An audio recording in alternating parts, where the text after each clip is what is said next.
Thank you so much, guys, for coming out for us. And you know, as you can tell, Chinyakare is a family.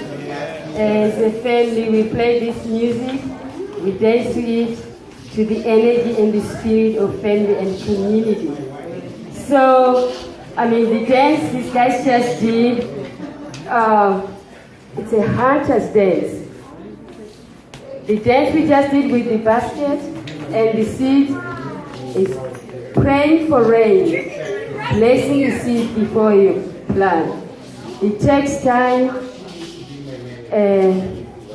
energy, patience to raise a child, but it's joyful to watch them grow. And when we do those dances, it's not just about the kids. There's so many seeds. We have planted seeds today.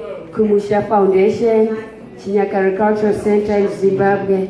We have been planting these seeds for more than 15 years, and with Chinyakare. So many seeds. Chinyakare gave birth to all different kinds of people coming and being part of Chinyakare, the community growing.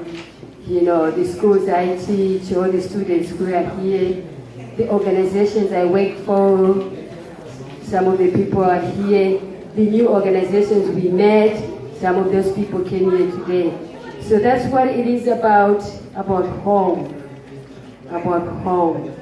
There's no place you can feel home than in music and dance. Our homes is the second. It's the second. Music and dance brings everybody together, different cultures, we share the food, different food. But what is just the main reason for me and Chinyakare to stay together is just the joy that it's hard. Life is not easy. Life is a journey. Life is a dream.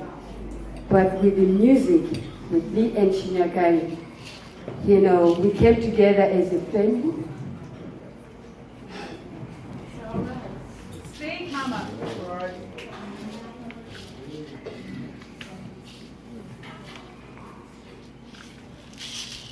And there's just so many things together.